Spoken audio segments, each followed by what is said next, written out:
Welcome to my channel. Al llegar a casa, vi una nota de mi hijo sobre la mesa de la cocina.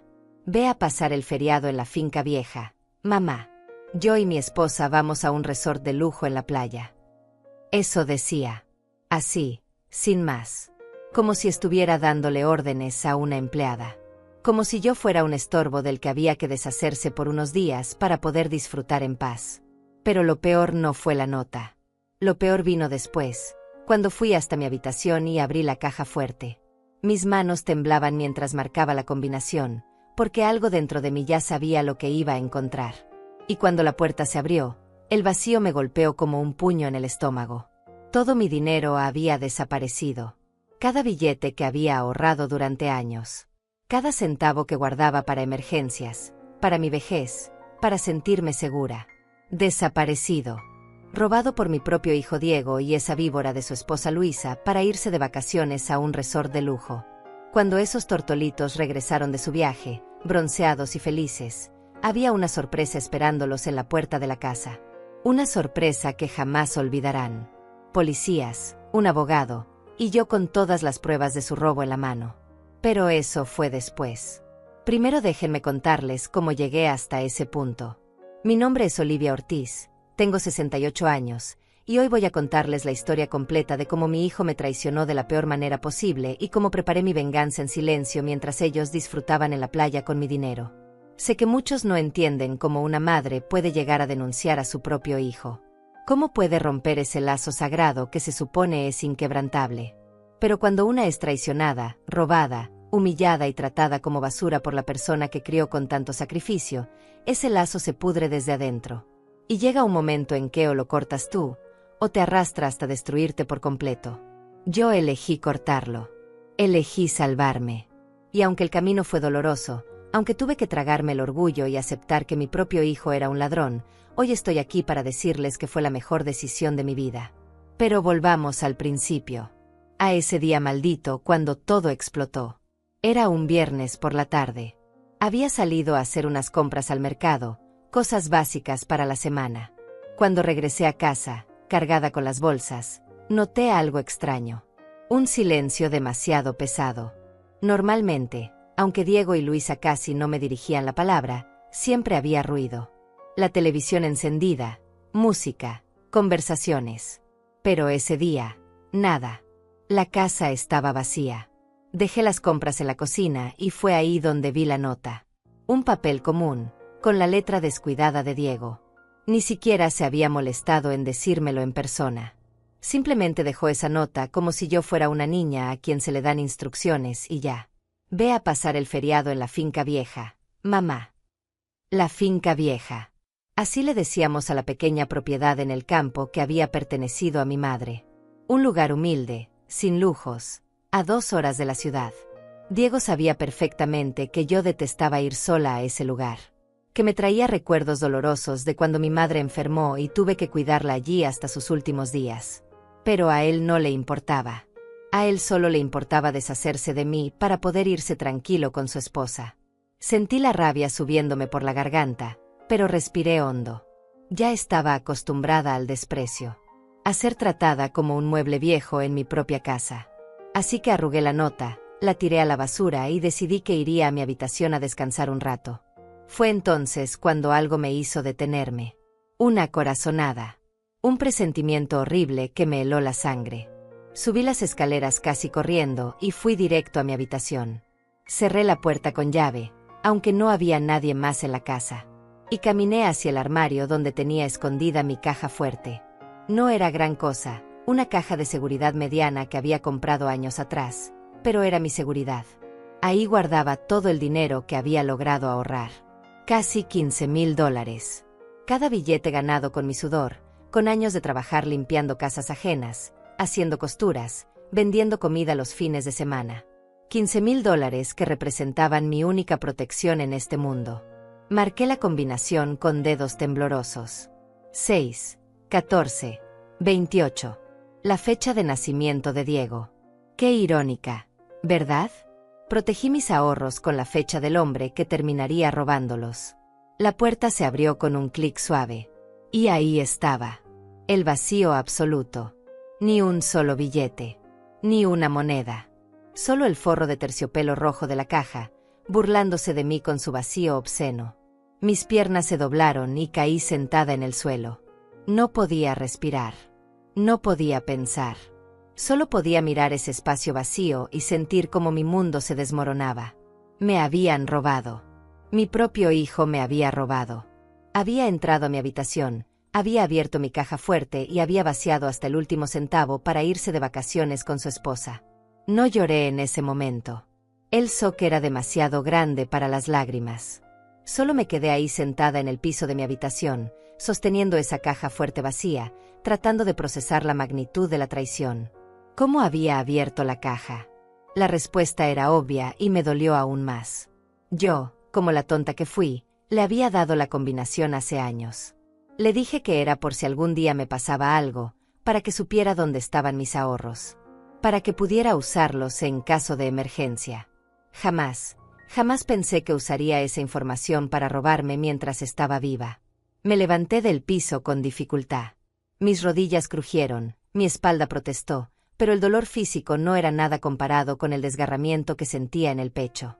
Volví a bajar las escaleras como autómata y busqué la nota en la basura. La alicé sobre la mesa y la volví a leer, esta vez entendiendo el mensaje completo. Ve a pasar el feriado en la finca vieja, mamá. No era una sugerencia. Era una orden. Querían que me fuera.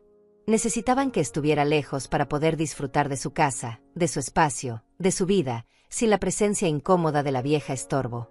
Y de paso, aprovecharían para gastarse mi dinero en un resort de lujo en la playa. Un resort de lujo. Con mi dinero.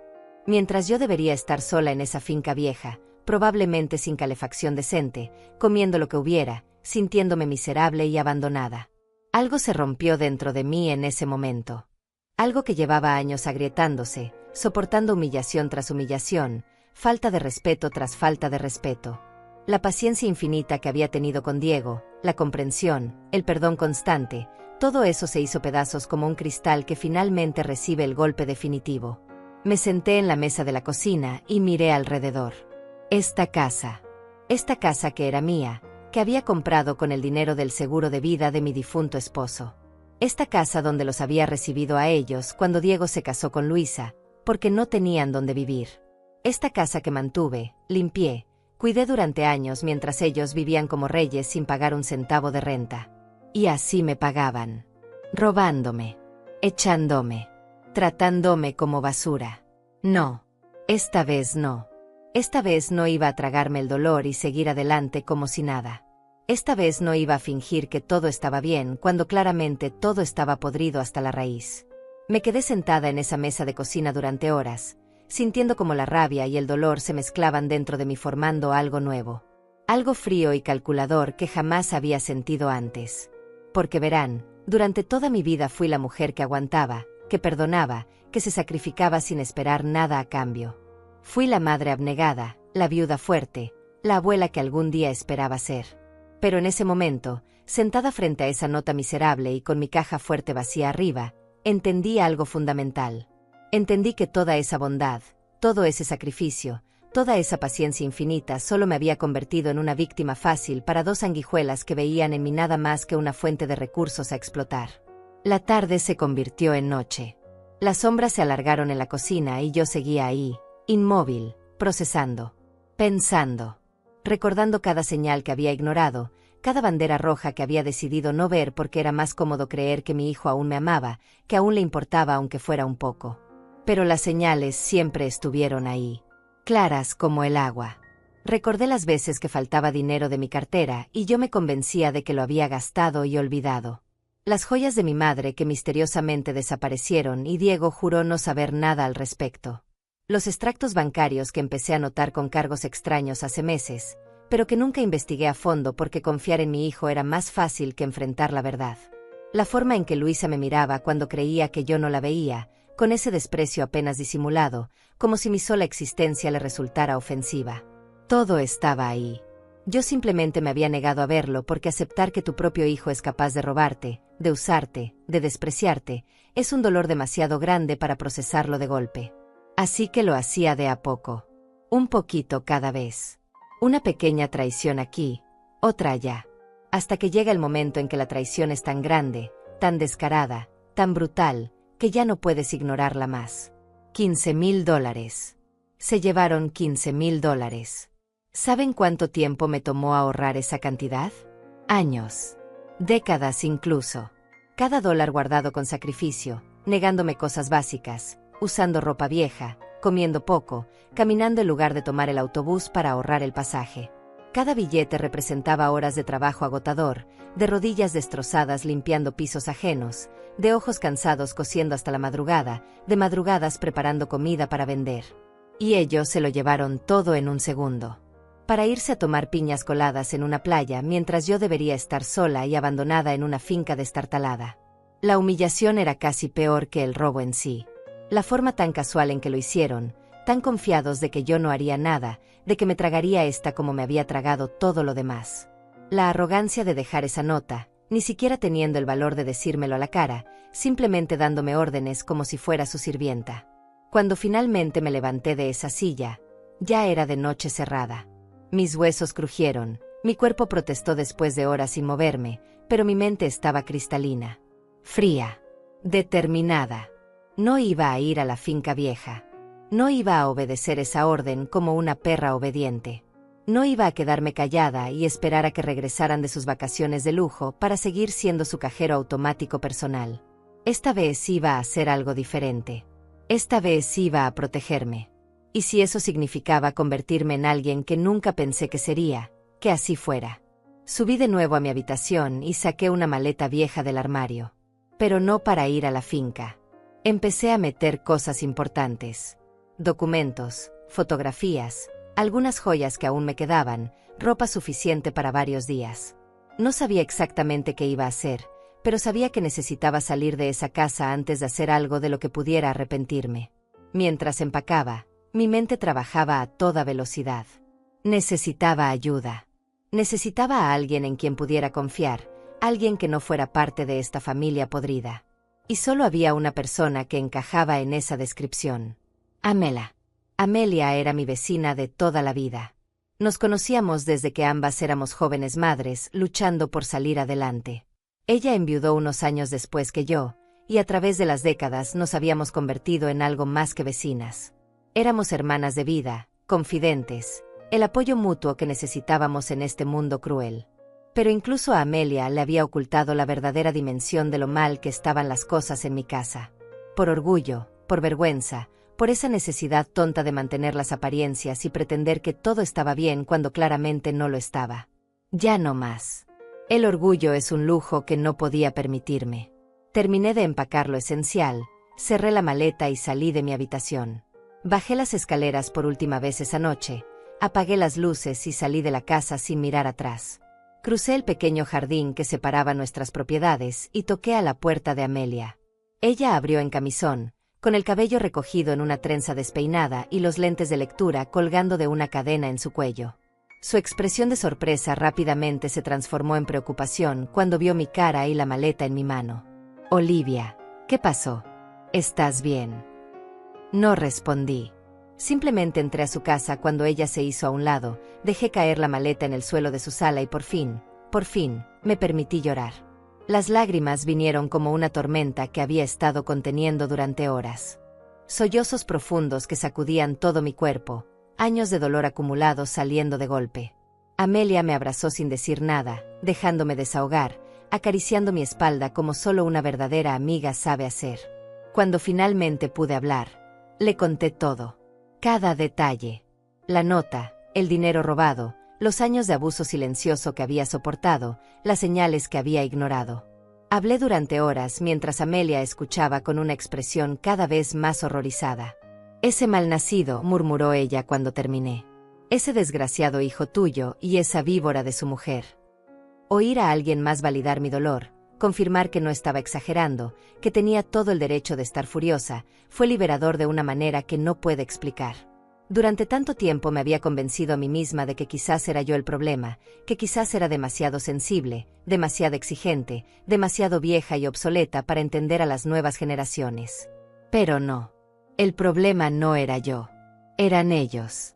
2 parásitos aprovechándose de mi bondad hasta dejarme seca. ¿Qué vas a hacer?, preguntó Amelia, pasándome otro pañuelo porque ya había empapado 3.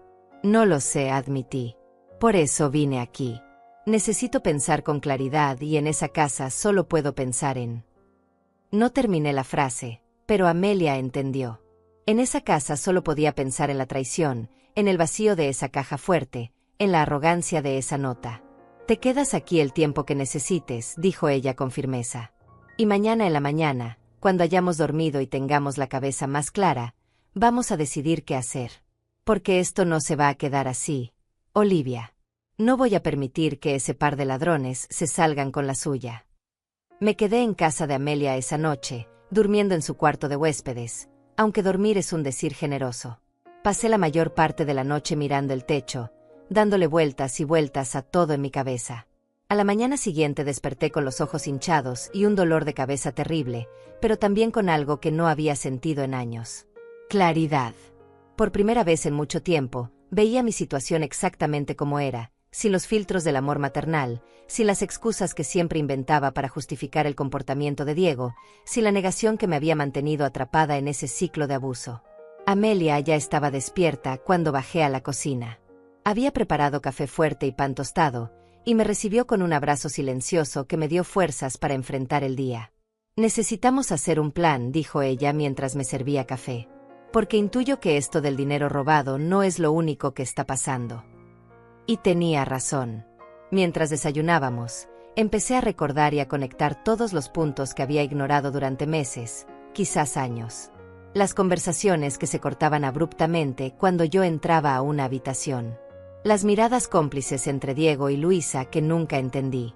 Las veces que los escuché hablar en voz baja sobre planes y papeles que nunca me explicaron. Creo que esto viene de mucho antes, le dije a Amelia. Creo que han estado planeando algo más grande que solo robarme los ahorros. Amelia dejó su taza sobre la mesa con un golpe seco. Entonces necesitas pruebas. Evidencia concreta de todo lo que han hecho. Porque si vas a enfrentarlos, tienes que hacerlo con todo el peso de la ley de tu lado. Esas palabras fueron como un despertar. Tenía razón. No podía simplemente confrontarlos cuando regresaran del resort. Ellos negarían todo, me harían sentir loca, me convencerían de que yo había olvidado dónde puse el dinero, que estaba senil, confundida. Ya había visto ese patrón antes en situaciones menores. Diego tenía un talento especial para voltear las cosas y hacerme sentir culpable incluso cuando él era quien había hecho algo mal. ¿Pero cómo consigo pruebas?, pregunté, sintiendo que la determinación comenzaba a tambalear. ¿Tienes las llaves de tu propia casa? No. Amelia me miró con esos ojos inteligentes que siempre veían más allá de lo obvio. Ellos no saben que descubriste el robo. Probablemente piensan que estás obediente en la finca vieja. Tienes unos días, quizás una semana completa, para buscar en tu propia casa todo lo que necesites encontrar. La idea me aterraba y me energizaba al mismo tiempo. Registrar mi propia casa como si fuera una detective. Buscar pruebas contra mi propio hijo. Era doloroso solo de pensarlo, pero Amelia tenía razón. Era la única manera. Pasamos toda esa mañana planeando. Amelia, que había trabajado durante años como asistente legal antes de retirarse, sabía exactamente qué tipo de evidencia sería útil. Me hizo una lista de cosas que debía buscar. Extractos bancarios, documentos firmados, cualquier cosa que mostrara movimientos de dinero sospechosos. Correos electrónicos o mensajes impresos. Facturas de cosas que ellos habían comprado con mi dinero. Cualquier documento relacionado con la casa o mis propiedades. Y si encuentras algo que sugiera que están planeando internarte o quitarte la casa, eso es oro puro, agregó Amelia. Porque entonces no es solo robo. Es abuso de anciano, fraude, quizás hasta intento de apropiación indebida. Cada palabra que decía me dolía porque confirmaba mis peores sospechas. Pero también me daba poder. Conocimiento. Una ruta de acción clara. Esa tarde, armada con la lista de Amelia y mi determinación recién encontrada, regresé a mi casa. El camino desde la puerta de Amelia hasta la mía nunca me había parecido tan largo. Cada paso se sentía pesado, cargado de significado. Estaba cruzando una línea. Una vez que entrara a esa casa a buscar pruebas contra mi propio hijo, No habría vuelta atrás. Metí la llave en la cerradura y entré. La casa estaba exactamente como la había dejado. Silenciosa, vacía, llena de recuerdos que ahora me parecían envenenados. Cerré la puerta detrás de mí y me quedé parada en el recibidor, respirando hondo, preparándome mentalmente para lo que estaba a punto de hacer. Empecé por la habitación de Diego y Luisa. Siempre había respetado su privacidad, nunca entraba ahí sin tocar primero, pero ahora esas cortesías se habían acabado. Ellos habían violado mi espacio, habían entrado a mi habitación, habían abierto mi caja fuerte. Ya no les debía ningún tipo de consideración. La habitación estaba impecable. Demasiado impecable. La cama perfectamente tendida, todo en su lugar, como si quisieran dejar la imagen de orden perfecto antes de irse. Abrí el primer cajón de la cómoda de Luisa. Ropa interior, medias, nada importante. El segundo cajón, suéteres doblados con precisión militar. El tercero, ahí fue donde encontré el primer tesoro. Sobres. Muchos sobres. Y dentro, facturas. Facturas de restaurantes carísimos que nunca había visitado. Recibos de tiendas de ropa de marca que jamás podría pagar. Y lo más revelador, extractos de una tarjeta de crédito que no reconocí. Una tarjeta a nombre de Luisa, pero con un historial de gastos que hacían que se me revolviera el estómago. $12,000 en compras durante los últimos 6 meses. Joyas, ropa, zapatos, cenas, hoteles de fin de semana. Todo cargado a una tarjeta que, según descubrí al revisar más a fondo, tenía como aval mi casa. Mi casa. Habían usado mi propiedad como garantía para obtener una línea de crédito que usaban para vivir como ricos. Las manos me temblaban mientras fotografiaba cada documento con mi teléfono celular viejo. Amelia me había enseñado cómo hacerlo esa mañana, asegurándose de que las imágenes quedaran claras y legibles. Cada foto era una puñalada en el corazón, pero también una pieza más del rompecabezas que estaba armando. Seguí buscando. En el armario, detrás de las cajas de zapatos caros que seguramente habían comprado con dinero que no era suyo, encontré una carpeta. Una carpeta azul claro que contenía documentos que me helaron la sangre. Eran folletos de residencias para ancianos. Lugares baratos, de mala muerte, con nombres deprimentes y fotografías tristes de viejos abandonados en sillas de ruedas. Y pegado a uno de los folletos con un clip, había una nota escrita a mano por Luisa. Este es el más barato, solo $800 al mes. Una vez que esté ahí, podemos vender la casa sin problema. Tuve que sentarme en el piso. Las piernas no me sostenían. Ahí estaba, negro sobre blanco, la confirmación de mis peores miedos. No solo me estaban robando. Estaban planeando deshacerse de mí por completo. Encerrarme en algún asilo horrible y vender mi casa, la casa que compré con el seguro de vida de mi esposo, la casa donde había criado a Diego, donde cada rincón tenía un recuerdo de mi vida. Las lágrimas rodaban por mis mejillas mientras fotografiaba esos documentos. Pero estas lágrimas eran diferentes a las de la noche anterior. No eran lágrimas de tristeza pura. Eran lágrimas de rabia. De una furia tan profunda que me quemaba por dentro. Seguí registrando la habitación con manos temblorosas pero determinadas. Encontré más cosas. Recibos del resort de playa donde estaban ahora mismo, disfrutando. 5 días, 4 noches, todo incluido en un lugar de 5 estrellas. $4,200. Pagado por adelantado. Con mi dinero.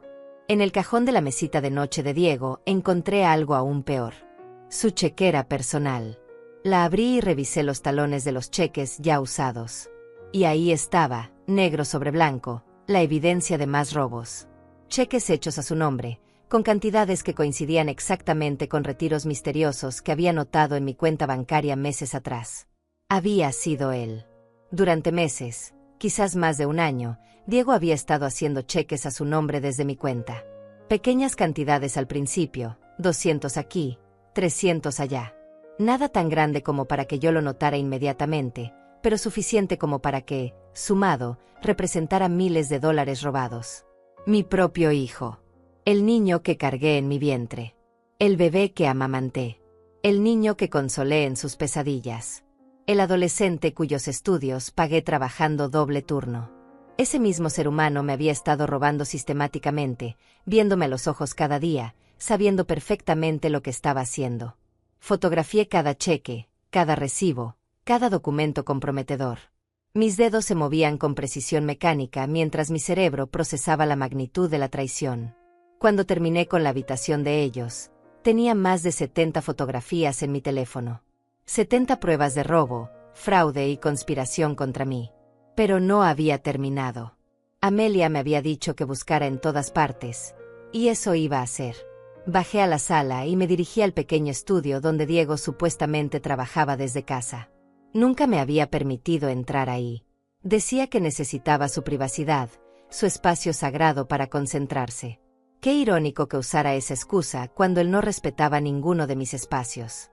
La puerta estaba cerrada con llave, pero yo tenía un juego maestro de todas las llaves de la casa. Abrí y entré a lo que resultó ser el centro de operaciones de su traición. La computadora estaba apagada, pero sobre el escritorio había una pila de papeles que me llamó la atención inmediatamente. Los tomé con manos temblorosas y empecé a revisarlos. Eran documentos legales, formularios de transferencia de propiedad, borradores de poderes notariales. Y lo peor de todo, una tasación reciente de mi casa. Mi casa valía $280,000 según ese documento. Y alguien, presumiblemente Diego, había estado investigando cuánto tardaría en venderse, qué porcentaje se llevaría un agente inmobiliario, cuánto quedaría neto después de impuestos. Había hojas con cálculos escritos a mano. Números que revelaban planes meticulosos. Mamá en residencia, $800 al mes, 12 años aproximadamente hasta los 80, total $115,000. Sobran $165,000 para nosotros. Me calculaban la vida.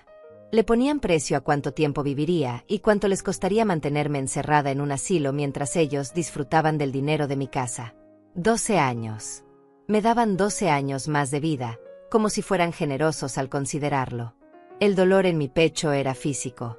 Una presión terrible que me dificultaba respirar. Me senté en la silla del escritorio de Diego y dejé que las lágrimas cayeran libremente sobre esos papeles malditos. ¿Cómo había llegado a este punto? ¿En qué momento el bebé que había traído al mundo se había convertido en este monstruo calculador que veía a su propia madre como un obstáculo financiero a remover? Pero no tenía tiempo para lamentarme. Fotografié todo. Cada cálculo cruel, cada documento legal, cada evidencia de sus planes. Luego seguí buscando. En uno de los cajones del escritorio encontré una libreta. La abrí y casi deseé no haberlo hecho. Era como leer el diario de un psicópata.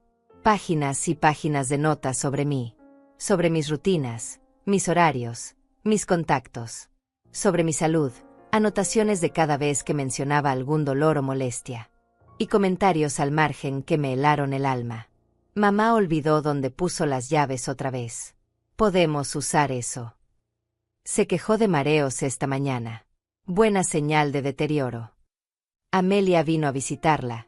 Tenemos que limitar ese contacto. Estaban documentando cada pequeño lapsus de memoria normal de una persona de mi edad como si fuera evidencia de senilidad. Estaban construyendo un caso para declararme incapaz, para quitarme mi autonomía, mis derechos, mi libertad. La rabia que sentí en ese momento superó todo el dolor. Era una furia blanca, pura, que me quemaba desde adentro. ¿Así que querían jugar sucio? ¿Querían usar la ley y la manipulación para destruirme? Pues bien, dos podían jugar ese juego. Y yo tenía algo que ellos subestimaban completamente. Tenía la verdad de mi lado. Y ahora, tenía pruebas. Pasé horas en ese estudio, revisando cada papel, cada carpeta, cada rincón. Encontré más evidencia de gastos excesivos. Más recibos de cosas que habían comprado a mis espaldas.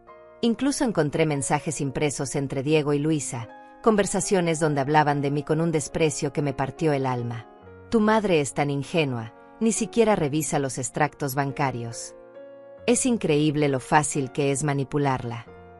No podemos esperar mucho más, ya está vieja, podría morirse antes de que podamos sacar provecho real. Sacar provecho. Esas eran las palabras que usaban. Como si yo fuera una inversión, un recurso a explotar antes de que perdiera todo su valor. Cuando finalmente salí de ese estudio, eran casi las 7 de la tarde.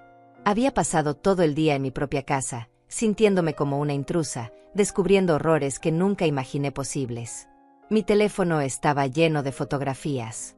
Tenía evidencia suficiente para hundirlos, para demostrar cada robo, cada mentira, cada plan malicioso. Regresé a casa de Amelia con los hombros caídos, pero con un archivo digital que valía oro. Ella me esperaba ansiosa, y cuando le mostré todo lo que había encontrado, su rostro pasó por una gama de emociones que iban desde el shock hasta la indignación absoluta. «Esto es suficiente», dijo después de revisar las fotografías durante casi una hora. «Esto es más que suficiente para un caso criminal. Olivia, lo que te han hecho no es solo moralmente repugnante, es ilegal en múltiples niveles». Esa noche, Amelia hizo algunas llamadas. Tenía contactos de sus años trabajando en el bufete de abogados. A la mañana siguiente, teníamos una cita con un abogado especializado en casos de abuso de ancianos y fraude familiar. El abogado se llamaba Carlos Mendoza, un hombre de unos 50 años con cabello gris en las sienes y una expresión seria que inspiraba confianza.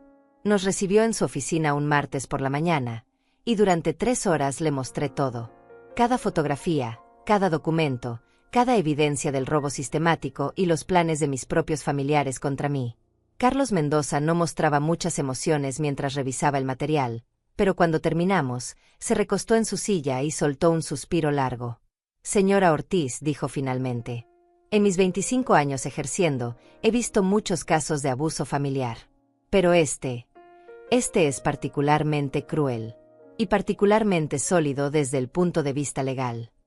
«¿Qué significa eso?», pregunté, mi voz apenas un susurro. «Significa que tiene un caso criminal muy fuerte. Robo, fraude, apropiación indebida, conspiración para cometer fraude. Podría incluso argumentarse intento de secuestro si logramos probar que planeaban internarla contra su voluntad. Su hijo y su nuera podrían enfrentar cargos penales serios». Escuchar esas palabras dichas en voz alta por un profesional hizo que todo se volviera real de una manera que me asustó. Una cosa era estar furiosa y querer justicia en la privacidad de mi dolor. Otra muy distinta era sentarse frente a un abogado que te dice que tu hijo podría ir a la cárcel. «¿Y si no quiero que vayan a la cárcel?», pregunté. «Si solo quiero recuperar mi dinero y que me dejen en paz». Carlos me miró con una mezcla de comprensión y firmeza. «Señora Ortiz, entiendo que es su hijo. Entiendo el conflicto emocional. Pero necesita comprender algo importante. Estas personas no van a dejarla en paz. Los planes que descubrió no son fantasías pasajeras. Son planes concretos para despojarla de todo. De su dinero, de su casa, de su libertad. Si usted no toma acción legal fuerte ahora, ellos van a continuar hasta destruirla completamente». Sus palabras eran duras pero necesarias. Amelia, sentada a mi lado, tomó mi mano y la apretó con fuerza. «Tiene razón, Olivia», dijo ella. «Ya no puedes protegerlo. Él decidió no protegerte a ti». Esa frase me atravesó. Él decidió no protegerme a ti. Durante toda la vida de Diego, yo había sido su escudo contra el mundo. Lo protegí de todo. De la pobreza, del hambre, de las burlas, de las dificultades. Sacrifiqué todo para darle una vida mejor. Y cuando llegó su momento de protegerme a mí, cuando yo era la vulnerable, él eligió destruirme en su lugar. «¿Qué tengo que hacer?», pregunté finalmente, sintiendo como algo dentro de mí se endurecía, se volvía inquebrantable. Carlos abrió una carpeta nueva y sacó algunos formularios. «Primero, vamos a hacer una denuncia formal a la policía. Con toda esta evidencia, van a tomar el caso seriamente». Carlos continuó explicando el proceso con una calma profesional que contrastaba con el torbellino de emociones que yo sentía. «Segundo, vamos a proteger sus activos inmediatamente. Cambiaremos todas sus contraseñas bancarias, revocaremos cualquier acceso que ellos tengan a sus cuentas, y pondremos alertas de fraude en su nombre. Tercero, vamos a preparar documentación legal que establezca claramente que usted está en pleno uso de sus facultades mentales, para contrarrestar cualquier intento futuro de declararla incapaz». Cada palabra era un paso más hacia un punto sin retorno. Pero ya no había marcha atrás. Ya había cruzado esa línea cuando entré a registrar la habitación de mi hijo como si fuera una criminal. Ahora solo quedaba seguir adelante. Pasamos el resto de la mañana llenando formularios, firmando documentos, construyendo el caso legal. Carlos fue meticuloso, haciéndome preguntas detalladas sobre cada transacción sospechosa, cada momento en que noté algo extraño, cada interacción que en retrospectiva mostraba las verdaderas intenciones de Diego y Luisa. Cuando salimos de esa oficina cerca del mediodía, yo ya no era solo una madre traicionada. Era una demandante, una víctima con representación legal. Y eso cambiaba todo. Ahora viene la parte difícil, dijo Amelia mientras caminábamos hacia su auto. Tienes que esperar. Esperar a que regresen del resort, sin que sospechen nada. Tenía razón. Diego y Luisa volverían en 4 días. 4 días durante los cuales yo tendría que contener toda esta rabia, todo este conocimiento, y actuar como si nada hubiera pasado. 4 días para preparar la trampa perfecta. Esa tarde, de vuelta en casa de Amelia, empecé a planear cada detalle. Carlos me había dado instrucciones claras. Nada de confrontaciones prematuras. Nada de revelar que sabía lo que habían hecho. Todo tenía que parecer normal hasta el momento exacto en que la policía se presentara con la orden. ¿Y si no puedo? Le pregunté a Amelia mientras tomábamos té en su cocina. ¿Y si los veo y no puedo controlarme? ¿Y si les grito todo lo que sé? Entonces piensa en esto, respondió ella con esa sabiduría que solo dan los años. Si explotas ahora, ellos tendrán tiempo de esconder pruebas, de inventar excusas, de voltear la historia contra ti. Pero si esperas, si dejas que regresen confiados de que se salieron con la suya, cuando caiga el martillo va a ser mucho más contundente. Tenía razón. La venganza requería paciencia. Y después de tantos años soportando humillación tras humillación, unos pocos días más de silencio no me matarían. Los siguientes días fueron los más extraños de mi vida. Volví a mi casa como si nada, siguiendo las recomendaciones de Carlos. Mantuve mis rutinas normales. Salía al mercado, limpiaba, cocinaba. Para cualquier vecino que pasara, yo era solo Olivia de siempre, la señora tranquila que vivía en la casa de la esquina. Pero por dentro, era una tormenta contenida. Cada noche regresaba a casa de Amelia a dormir porque no soportaba estar sola en ese lugar lleno de mentiras. Y cada noche repasábamos el plan, verificando que todo estuviera en orden. Carlos trabajó rápido. En 2 días había preparado toda la documentación necesaria para la denuncia policial. Había contactado con un detective especializado en fraude familiar. Había organizado evaluaciones médicas que certificaran mi competencia mental. Había bloqueado mis cuentas bancarias y abierto nuevas en un banco diferente donde transferimos el poco dinero que me quedaba. También descubrimos algo más.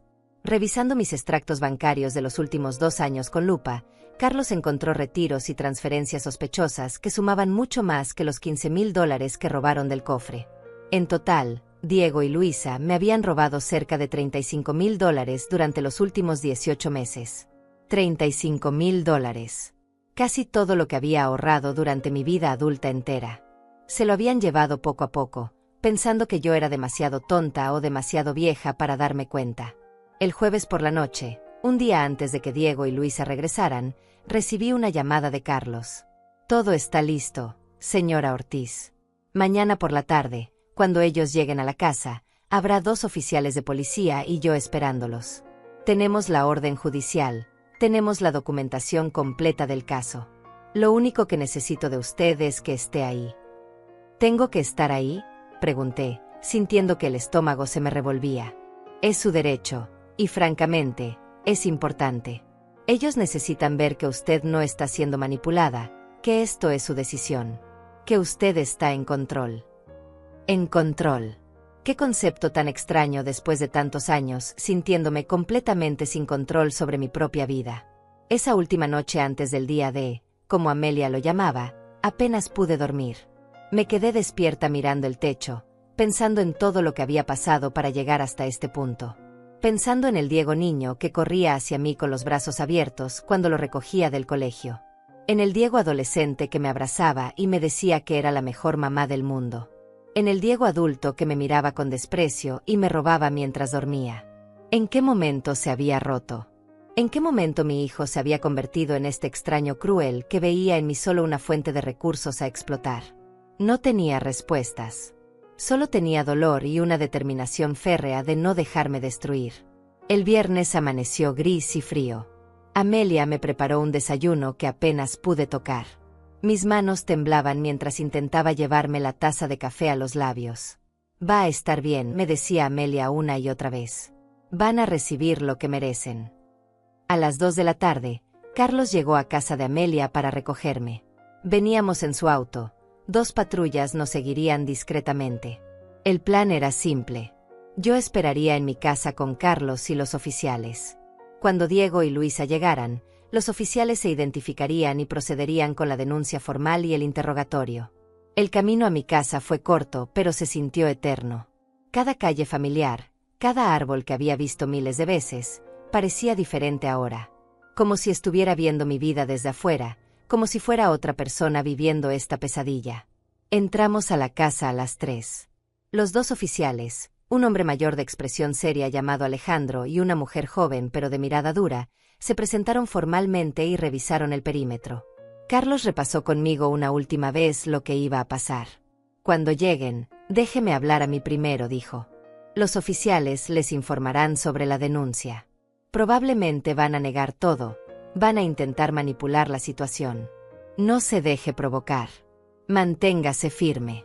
Recuerde todo lo que encontró, todas las pruebas que tenemos. Asentí, aunque por dentro sentía que me estaba desmoronando. Me senté en el sofá de mi propia sala, flanqueada por extraños que estaban ahí para protegerme de mi propia familia. Qué triste era todo esto. A las 4:30 escuchamos un auto detenerse frente a la casa. Mi corazón empezó a latir tan fuerte que pensé que todos podían escucharlo. Pasos en el jardín. El sonido de llaves. La puerta abriéndose. Y ahí estaban. Diego y Luisa entraron a la casa cargando maletas, con la piel bronceada y sonrisas relajadas en sus rostros. Sonrisas que se congelaron instantáneamente cuando vieron la escena frente a ellos. ¿Qué? Diego dejó caer su maleta. Sus ojos iban de mí a los oficiales a Carlos, tratando de procesar lo que estaba viendo. Luisa fue más rápida en reaccionar. Su expresión cambió de shock a furia en segundos. ¿Qué está pasando aquí? ¿Quiénes son estas personas? El oficial Alejandro dio un paso adelante, sacando su identificación. Soy el oficial Alejandro Ruiz. Ella es la oficial Patricia Morales. Estamos aquí en relación a una denuncia formal presentada por la señora Olivia Ortiz contra ustedes dos por múltiples cargos de robo, fraude y apropiación indebida. El silencio que siguió a esas palabras fue tan denso que podría cortarse con un cuchillo. Diego se había quedado completamente pálido, su bronceado reciente haciendo que la palidez de su rostro se viera aún más dramática. Luisa, por otro lado, recuperó la compostura con una velocidad impresionante. «Esto es ridículo», dijo con voz cortante. «¿De qué están hablando? Somos su familia, vivimos aquí, cuidamos de ella». «Cuidamos». La palabra salió de mi boca antes de que pudiera detenerla. Toda la rabia contenida durante días amenazaba con desbordarse. ¿Llamas cuidar robarme $35,000? ¿Llamas cuidar planear encerrarme en un asilo para quedarte con mi casa? Diego finalmente encontró su voz. Mamá, ¿de qué hablas? No te robamos nada. Estás confundida, probablemente olvidaste dónde pusiste el dinero. Ahí estaba. Exactamente la táctica que había predicho. Hacerme parecer senil, confundida, incompetente. Pero esta vez no iba a funcionar. Carlos se adelantó, abriendo su maletín y sacando una carpeta gruesa. Señor Ortiz, señora Luisa, soy Carlos Mendoza, abogado de la señora Olivia Ortiz. Tengo aquí documentación completa de cada transacción fraudulenta, cada retiro no autorizado, cada cheque falsificado, y evidencia física de sus planes para internar a mi clienta contra su voluntad y apropiarse de su propiedad. Luisa soltó una carcajada nerviosa. Esto es una locura. Diego, tu madre está senil. Alguien la está manipulando, probablemente este abogado buscando sacarle dinero. Nadie me está manipulando, dije, poniéndome de pie. Mis piernas temblaban, pero mi voz salió firme. Encontré todo, Luisa. Encontré los recibos del resort que pagaron con mi dinero. Encontré los extractos de la tarjeta de crédito con mi casa como aval. Encontré tus notas sobre asilos baratos y tus cálculos de cuántos años me quedaban de vida. Encontré todo. La máscara de Luisa comenzó a resquebrajarse. Sus ojos se movieron rápidamente, buscando una salida, una explicación plausible. Diego simplemente se quedó ahí parado, con la boca abierta como un pez fuera del agua. «Enséñenmelo entonces», exigió Luisa, recuperando algo de su arrogancia. «Si tienen tantas pruebas, muéstrenlas». La oficial Patricia se acercó a ella. «Eso se hará en la estación de policía durante su declaración formal. Por ahora, necesito que ambos nos acompañen para responder algunas preguntas». «Nos están arrestando». La voz de Diego sonó como la de un niño asustado. «No están bajo arresto en este momento», explicó el oficial Alejandro. «Pero tienen la obligación de acompañarnos para hacer sus declaraciones. Si se niegan, entonces sí procederemos con el arresto». Luisa volteó hacia Diego con furia en los ojos. «Esto es tu culpa. Te dije que tu madre era más astuta de lo que pensábamos. Te dije que no deberíamos tomar todo el dinero de una vez». «Mi culpa». Diego la miró incrédulo. ¿Quién fue la que insistió en el resort de 5 estrellas? ¿Quién dijo que ella nunca se daría cuenta? Y ahí estaban. Ni siquiera intentaban negar lo que habían hecho. Se estaban culpando mutuamente frente a los oficiales, frente al abogado, frente a mí. Era patético y revelador al mismo tiempo. Carlos sacó su teléfono y comenzó a grabar. Para el registro, están admitiendo que tomaron dinero de la cuenta de la señora Ortiz sin su permiso. Luisa se dio cuenta demasiado tarde de lo que habían revelado. «No estamos admitiendo nada. Diego, cállate. No digas nada más». Pero Diego ya estaba desmoronándose. Las lágrimas comenzaron a rodar por sus mejillas mientras me miraba. «Mamá, lo siento. No queríamos que llegara tan lejos. Solo necesitábamos el dinero. Tenemos tantas deudas, y tú tienes la casa, tienes ahorros. Pensamos que podrías compartir». Compartir. La palabra salió como un grito de mi garganta. ¿Llamas robar, compartir? ¿Llamas planear encerrarme en un asilo, compartir? Te di todo, Diego. Todo. Trabajé hasta destrozarme el cuerpo para que tú tuvieras comida, ropa, educación. Y así me pagas. Robándome en mi propia casa mientras duermo. No fue robar, intentó defenderse Diego débilmente. Eres mi madre. Pensé que algún día todo eso sería mío de todas formas. Algún día cuando yo muriera, dije, sintiendo como cada palabra se clavaba en mi pecho como un clavo. Pero no podías esperar a que muriera naturalmente, ¿verdad? Tenían que acelerar el proceso. Encerrarme, aislarme, matarme lentamente de tristeza en algún asilo horrible mientras ustedes vivían en mi casa y gastaban mi dinero. Luisa había perdido todo rastro de compostura. «Esto es absurdo. Esa casa es demasiado grande para ella sola. Está desperdiciando espacio. Nosotros somos jóvenes, tenemos una vida por delante, necesitamos recursos para crecer. Y yo ya no merezco nada porque soy vieja», terminé la frase por ella. «Esa es tu lógica, ¿verdad, Luisa? Los viejos no merecen dignidad, no merecen respeto, no merecen sus propios recursos porque ustedes, los jóvenes, los necesitan más». «Suficiente», interrumpió el oficial Alejandro.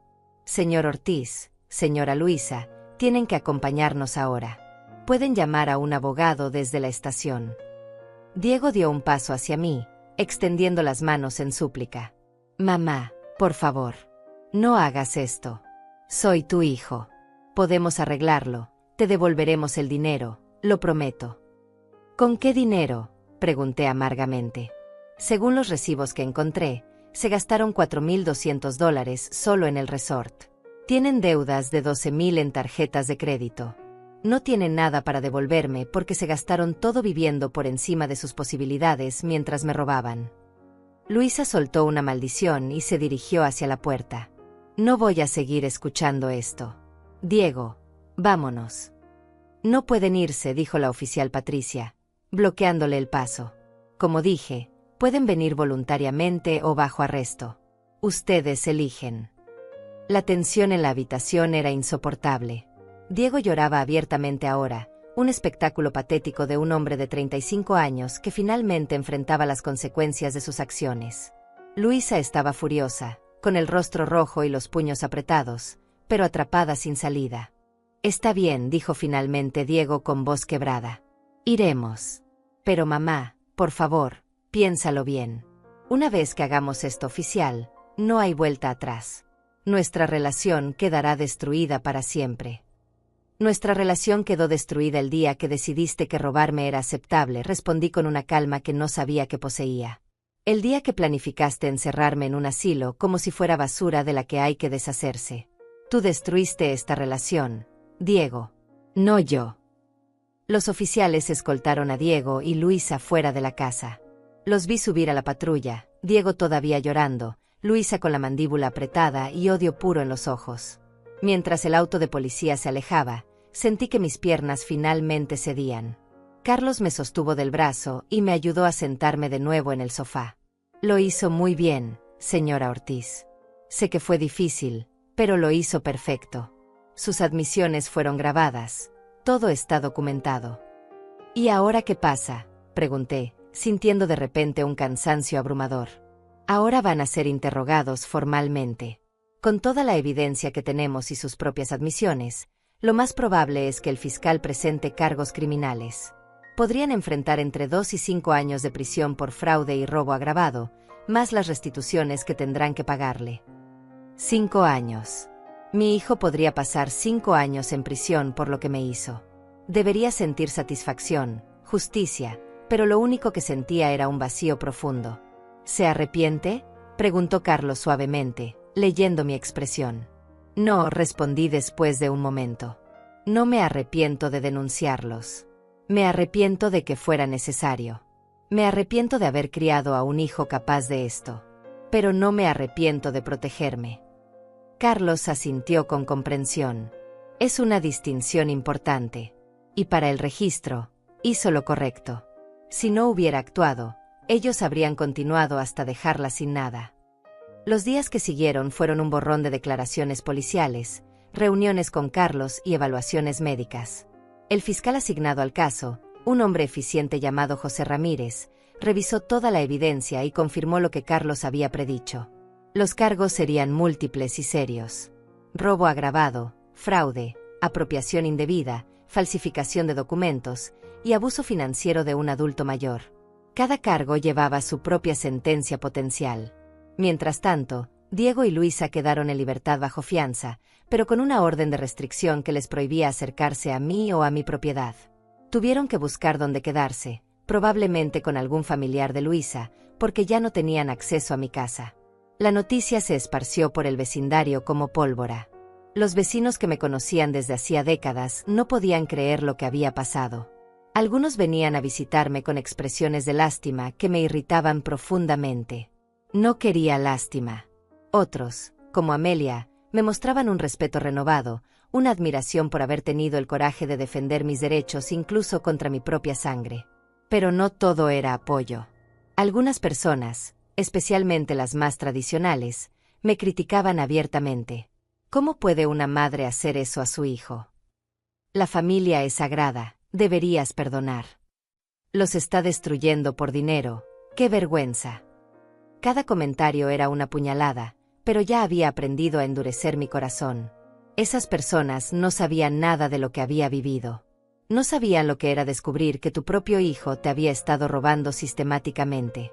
No sabían lo que era leer con tus propios ojos cómo calculaban cuánto tiempo te quedaba de vida para poder quedarse con tus bienes. Una semana después de la denuncia, recibí una llamada de un número desconocido.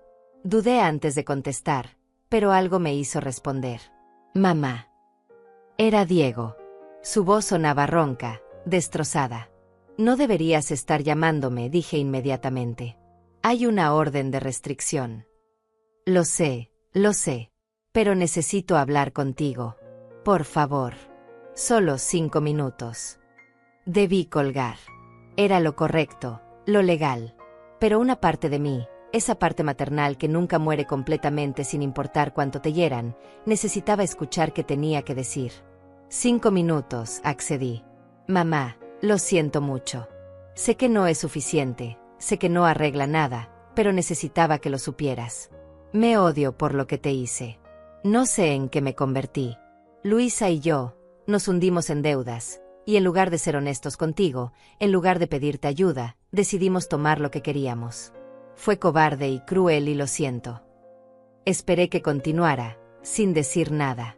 Luisa me dejó, continuó Diego después de un silencio. Cuando vio que no había forma de salir de esto, que íbamos a enfrentar cargos criminales, simplemente hizo sus maletas y se fue. Pidió el divorcio. Dijo que ella no iba a arruinar su vida por mi culpa, que yo fui quien tuvo la idea de robar de la caja fuerte. Por supuesto que lo hizo. Luisa era una rata abandonando un barco que se hunde. Había visto eso venir desde el principio. Perdí todo, mamá. A Luisa, la casa, mi trabajo se enteró del escándalo y me despidieron. No tengo dinero para un buen abogado. El defensor público dice que con toda la evidencia que tienen, lo mejor es declararnos culpables y negociar una sentencia reducida. ¿Y quieres que yo te ayude?, pregunté, incrédula. Después de todo lo que me hiciste, ¿llamas para pedirme ayuda? No, respondió rápidamente. No te estoy pidiendo ayuda. Solo quería que supieras que lo siento. Que entiendo por qué hiciste lo que hiciste. Y que no te culpo. Merezco todo lo que me está pasando. Las lágrimas comenzaron a rodar por mis mejillas. Oír a mi hijo, mi bebé, admitir su culpa de esa manera me partía el alma de una forma diferente a todo el dolor anterior. Ojalá las cosas hubieran sido diferentes, dije finalmente. Ojalá me hubieras pedido ayuda cuando la necesitabas en lugar de robarme. Ojalá me hubieras tratado como tu madre en lugar de como un obstáculo. Pero no lo hiciste. Y ahora ambos tenemos que vivir con las consecuencias de tus decisiones. Lo sé, susurró Diego. Solo quería que supieras que lo siento. ¿Y qué parte de mí entiende que hiciste lo que tenías que hacer para protegerte? Colgué el teléfono sin decir adiós. Me quedé sentada en el sofá, sosteniendo el teléfono en mi regazo, llorando por el hijo que había perdido. Porque incluso con su disculpa, incluso con su arrepentimiento aparente, sabía que nuestra relación estaba muerta. No había forma de reconstruir la confianza que se había roto tan completamente. El juicio fue rápido. Como el defensor público había predicho, tanto Diego como Luisa se declararon culpables a cambio de sentencias reducidas. Diego recibió 3 años de prisión con posibilidad de libertad condicional después de 2. Luisa, quien argumentó que había sido coaccionada por Diego, recibió 2 años de libertad condicional y servicio comunitario, además de la obligación de pagar su parte de la restitución. La restitución. El juez ordenó que me pagaran los $35,000 que habían robado, más daños e intereses, totalizando $42,000. El problema era que ninguno de los dos tenía ese dinero. Diego iría a prisión sin un centavo. Luisa tendría que trabajar durante años para pagar su parte mientras vivía prácticamente la pobreza bajo supervisión judicial. La ironía era amarga.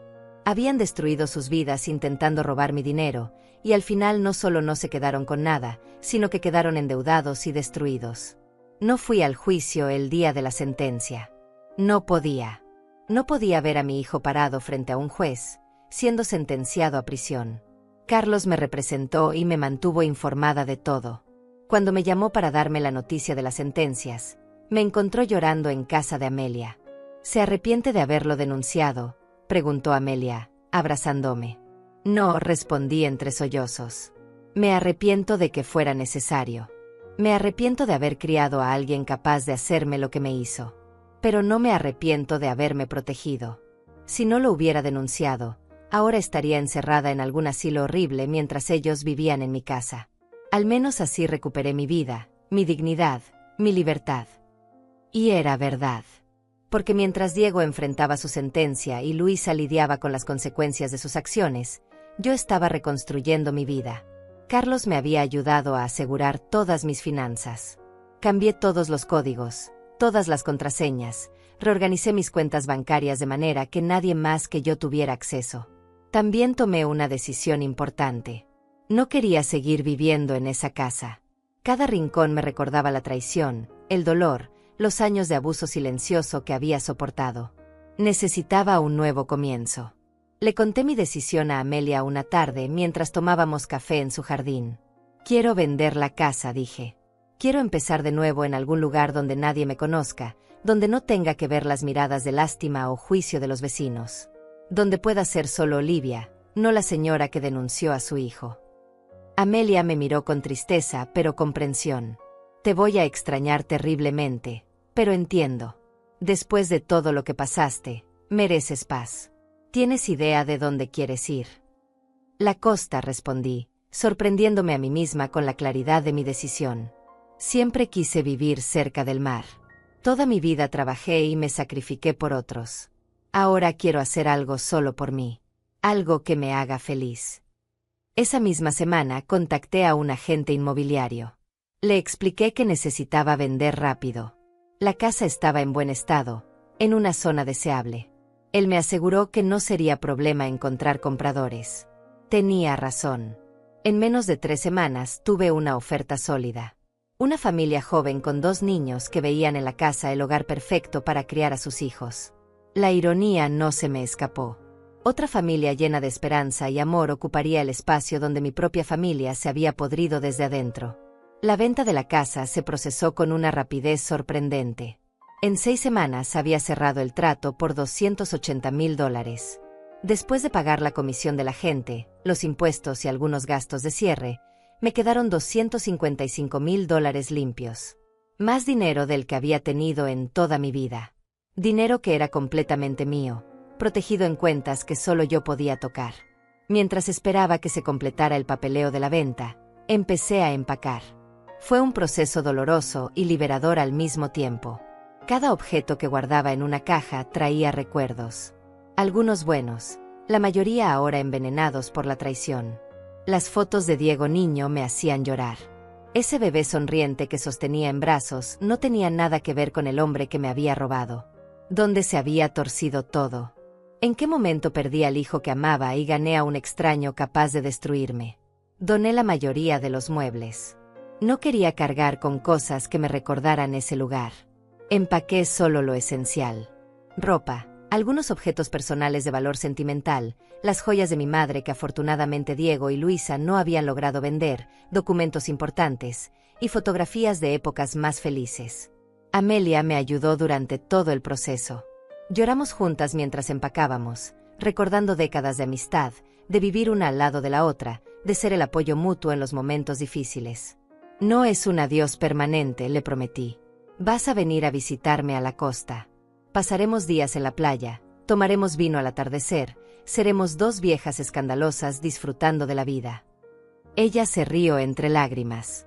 Más te vale cumplir esa promesa, Olivia Ortiz. Porque si desapareces y me dejas sola con estos vecinos chismosos, voy a ir a buscarte y arrastrarte de vuelta.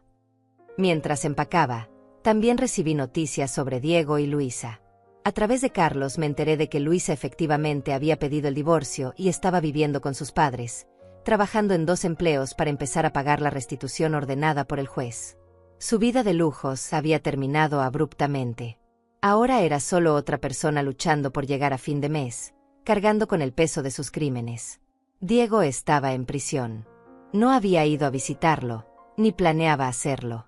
Carlos me mantuvo informada de su situación. Al parecer, la realidad de la cárcel lo había golpeado duramente. Estaba en terapia obligatoria, participando en programas de rehabilitación. Su abogado había mencionado que Diego hablaba constantemente sobre su arrepentimiento, sobre cómo había destruido su vida y la mía por codicia y estupidez. Pero el arrepentimiento no cambiaba lo que había hecho. No devolvía los años de confianza rota. No borraba las noches que pasé sin dormir después de descubrir su traición. No sanaba las heridas profundas que había dejado en mi alma. Una semana antes de la mudanza, recibí una carta. Venía de la prisión. De Diego. Me quedé mirando el sobre durante horas antes de atreverme a abrirlo. Parte de mí quería quemarlo sin leer. Otra parte, esa parte maternal que nunca muere completamente, necesitaba saber qué tenía que decir. Finalmente, con manos temblorosas, abrí la carta. Mamá, comenzaba. Sé que no tengo derecho a escribirte.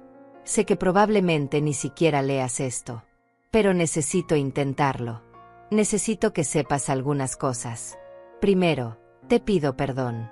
No por lo que hice, porque sé que eso es imperdonable. Te pido perdón por haber sido tan ciego, tan egoísta, tan monstruosamente cruel que fui capaz de traicionar a la única persona que siempre estuvo ahí para mí. Aquí en prisión tengo mucho tiempo para pensar. Demasiado tiempo. Y todos los días pienso en cómo llegué a este punto. Cómo pasé de ser tu hijo a ser tu ladrón. No tengo excusas. Las deudas, la presión de Luisa, nada de eso justifica lo que hice. La verdad es que me volví un hombre débil y cobarde. En lugar de enfrentar mis problemas, en lugar de pedirte ayuda como un adulto responsable, decidí que era más fácil robarte. Me convencí de que algún día todo eso sería mío de todas formas. Así que ¿qué importaba tomarlo ahora? Pero importaba. Importaba porque era tu seguridad, tu tranquilidad, el resultado de décadas de sacrificio. Importaba porque era tu derecho decidir qué hacer con tu propio dinero. Importaba porque yo no era un hijo cuidando de su madre, sino un parásito destruyendo a su anfitrión. Supe que vendiste la casa. No te culpo. Yo también querría alejarme de todos los recuerdos dolorosos. Espero que donde sea que vayas, encuentres paz. Espero que puedas reconstruir una vida donde no tengas que preocuparte de que alguien te traicione o te robe. No te estoy pidiendo que me perdones. No merezco tu perdón. Solo quiero que sepas que tenías razón en todo. Tenías razón en denunciarme. Tenías razón en protegerte. Tenías razón en elegirte a ti misma cuando yo había elegido destruirte. Si algún día, dentro de muchos años, cuando salga de aquí y haya logrado reconstruir algo de mi vida, si algún día quisieras hablar conmigo, estaré aquí, esperando. Pero si nunca quieres volver a verme, también lo entenderé. Es tu derecho. Es lo menos que merezco. Cuídate, mamá. Y por favor, sé feliz.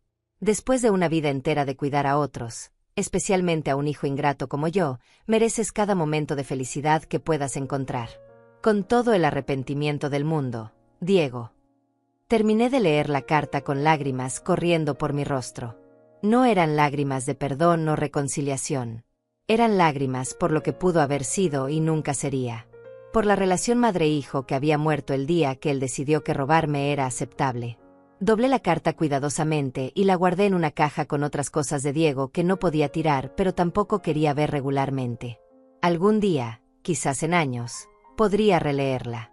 O quizás no. El tiempo lo diría. El día de la mudanza llegó más rápido de lo esperado. La empresa de mudanzas llegó temprano en la mañana para cargar las pocas cajas que me llevaba. El resto de los muebles y objetos se habían vendido, donado o tirado. Amelia estaba ahí, por supuesto. Me ayudó con los últimos detalles, revisando cada habitación para asegurarse de que no olvidara nada importante. ¿Estás segura de esto?, me preguntó mientras cerrábamos la puerta principal por última vez. Más segura que nunca, respondí, entregándole las llaves a los nuevos dueños que esperaban emocionados para tomar posesión de su nuevo hogar. Amelia me llevó al aeropuerto. Mi destino era un pequeño pueblo costero a 1200 kilómetros de distancia. Un lugar que había descubierto durante mis búsquedas en Internet, un pueblo tranquilo con casas frente al mar y una comunidad pequeña pero acogedora. Ya había comprado un departamento ahí. Nada lujoso, pero perfecto para mí. 2 habitaciones, una cocina luminosa, y lo más importante, un balcón con vista directa al océano. Había pagado en efectivo, $120,000, dejándome con suficiente dinero para vivir cómodamente el resto de mis días sin preocupaciones financieras. En el aeropuerto, Amelia y yo nos abrazamos durante largos minutos, ninguna queriendo soltar a la otra. «Llámame cuando llegues», dijo ella, secándose las lágrimas. «Y cada día después de eso si es necesario. No creas que te vas a librar de mí tan fácilmente». «No querría librarme de ti nunca», respondí, apretando sus manos. «Eres mi hermana de vida, Amelia. Nada va a cambiar eso». El vuelo fue tranquilo. Pasé las 3 horas mirando por la ventana, viendo cómo el paisaje cambiaba debajo de mí. Cada kilómetro que me alejaba de mi antigua vida se sentía como un peso menos sobre mis hombros. Cuando el avión aterrizó y salí al aire cálido y salado de la costa, sentí algo que no había sentido en años. Esperanza. La esperanza de que tal vez, solo tal vez, los últimos capítulos de mi vida podrían ser diferentes. Podrían ser míos. Tomé un taxi hasta mi nuevo departamento. El conductor era un hombre mayor y hablador que me contó sobre el pueblo, sobre los mejores lugares para comer, sobre la comunidad de jubilados que se reunía cada semana en el centro comunitario. «¿Viene a retirarse aquí?», preguntó con una sonrisa amable. «Algo así», respondí. «Vengo a empezar de nuevo». Él asintió como si entendiera perfectamente. Muchos vienen aquí por eso. Este pueblo tiene algo especial. Te da espacio para sanar. Cuando llegamos al edificio y vi el océano extendiéndose infinito frente a mí, supe que había tomado la decisión correcta. Los primeros días en mi nuevo departamento fueron de ajuste. Desempacar las pocas pertenencias que había traído, organizar los muebles nuevos que había comprado, acostumbrarme a los sonidos diferentes. Ya no escuchaba el tráfico constante de la ciudad, sino el ritmo eterno de las olas rompiendo contra la costa. Ya no tenía vecinos ruidosos al otro lado de la pared, sino el canto de las gaviotas y el susurro del viento marino. Cada mañana me despertaba temprano, preparaba café y salía al balcón a ver el amanecer sobre el océano. Era un ritual simple, pero me llenaba de una paz que no había conocido en décadas. No había nadie exigiéndome nada. No había nadie planeando robarme o usarme. Solo estaba yo, el mar, y un futuro completamente abierto. Poco a poco fui integrándome a la comunidad local. El pueblo era pequeño, apenas 5,000 habitantes, la mayoría jubilados o personas que habían elegido una vida más tranquila lejos de las grandes ciudades. Había una panadería a 2 cuadras donde compraba pan fresco cada mañana. La dueña, una mujer llamada Catalina de aproximadamente mi edad, pronto se volvió amiga. «Eres nueva aquí, ¿verdad?», me preguntó el tercer día que entré a su panadería. «Sí», respondí. «Acabo de mudarme hace una semana». «Bienvenida entonces», dijo con una sonrisa genuina. «Aquí somos una comunidad pequeña pero unida. Si necesitas algo, solo pregunta». Esa calidez, esa disposición a aceptarme sin hacer preguntas sobre mi pasado, era exactamente lo que necesitaba. Nadie aquí sabía sobre Diego, sobre el robo, sobre la denuncia. Para ellos yo era simplemente Olivia, una señora que había decidido pasar sus años dorados junto al mar. Me uní al grupo de jubilados que se reunía cada miércoles en el centro comunitario. Jugábamos cartas, compartíamos comidas, contábamos historias. Algunos hablaban de sus hijos y nietos con orgullo. Yo escuchaba y sonreía, pero nunca mencionaba a Diego. Cuando me preguntaban sobre mi familia, simplemente decía que estaba sola, y nadie presionaba más. Una tarde, sentada en el malecón viendo el atardecer, conocí a Julieta. Era una mujer de unos 70 años, con cabello completamente blanco y ojos brillantes llenos de vida. Se sentó a mi lado sin pedir permiso y empezó a hablar como si fuéramos viejas amigas. «Los atardeceres aquí nunca dejan de sorprenderme», dijo, señalando el cielo teñido de naranjas y rosas. «Llevo 10 años viviendo en este pueblo y cada uno es diferente». «Es hermoso», concordé. «Viniste huyendo de algo, ¿verdad?», preguntó de repente, mirándome directamente a los ojos. La pregunta me tomó por sorpresa. «¿Por qué dices eso?». «Porque todos los que llegan aquí están huyendo de algo», respondió con una sonrisa triste. «Yo huí de un matrimonio abusivo que duró 40 años. Mi vecino Juan huyó de hijos que solo lo buscaban por dinero. La señora del apartamento de arriba huyó de una ciudad donde todos la juzgaban por divorciarse a los 60. Este pueblo está lleno de refugiados, Olivia. Personas que decidieron que merecían paz aunque eso significara dejar atrás todo lo conocido». Sus palabras me golpearon profundamente. No estaba sola en mi historia. No era la única que había tenido que tomar decisiones difíciles para protegerse. «Mi hijo me robó», dije de repente, sorprendiéndome a mí misma con la confesión. «Y lo denuncié a la policía. Por eso estoy aquí». Julieta asintió como si no fuera nada extraordinario. «¿Te arrepientes?». «De denunciarlo, no. De que fuera necesario, sí». «Esa es la respuesta correcta», dijo ella, tomando mi mano. «El arrepentimiento verdadero sería quedarte callada y dejar que te destruyeran. Viniste aquí porque elegiste vivir. Eso no es algo de que avergonzarse, es algo de que estar orgullosa». Esa conversación con Julieta marcó un punto de inflexión. Dejé de sentir que tenía que esconder mi historia. Dejé de sentir vergüenza por haber denunciado a mi propio hijo. Había hecho lo que tenía que hacer para sobrevivir, y eso era suficiente. Los meses pasaron y mi nueva vida tomó forma. Establecí rutinas que me daban estructura y propósito. Caminatas matutinas por la playa, café en la panadería de Catalina, tardes leyendo en mi balcón, miércoles con el grupo de jubilados, domingos explorando pueblos cercanos. También retomé viejos hobbies que había abandonado durante años de cuidar a otros. Empecé a pintar otra vez, algo que no hacía desde que Diego era niño. Mis pinturas eran simples, paisajes marinos principalmente, pero me daban alegría. Algunas las regalaba, otras las guardaba. No importaba la calidad, importaba el proceso, la paz que sentía mientras el pincel se deslizaba sobre el lienzo. Amelia cumplió su promesa de visitarme. Vino por una semana completa 3 meses después de mi mudanza. Lloró cuando vio mi departamento, cuando vio lo tranquila y en paz que me veía. «Te ves diferente», me dijo la primera noche mientras tomábamos vino en mi balcón. «Te ves libre». Y tenía razón. Por primera vez en décadas, me sentía verdaderamente libre. Libre del peso de expectativas que nunca podría cumplir. Libre de la culpa que había cargado por años, sintiendo que nunca era suficiente como madre. Libre del miedo constante de ser traicionada otra vez. Durante esa semana, Amelia y yo hablamos sobre todo. Sobre Diego, sobre su vida en prisión, sobre Luisa que seguía luchando con sus pagos de restitución. Amelia me contó que algunos vecinos del antiguo barrio todavía hablaban del escándalo, pero que ella siempre me defendía. «Les digo que hiciste lo correcto», me contó. «Que cualquiera en tu situación hubiera hecho lo mismo». Algunos entienden, otros siguen con su mentalidad de que la familia es sagrada sin importar qué. Pero esos no importan. También me dio noticias que no sabía si quería escuchar. Diego había escrito varias cartas más. Amelia las había recibido porque él ya no tenía mi nueva dirección. Me las trajo, dejándolas sobre la mesa sin presionar.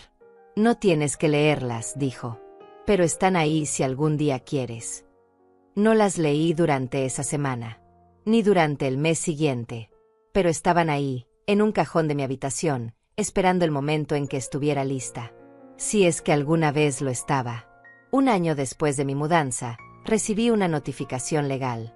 Diego había sido liberado en libertad condicional después de cumplir 2 años de su sentencia. La notificación me informaba que no podía contactarme sin mi permiso explícito, y que cualquier violación de esa orden resultaría en su regreso inmediato a prisión. La noticia me removió emociones que pensé que había procesado.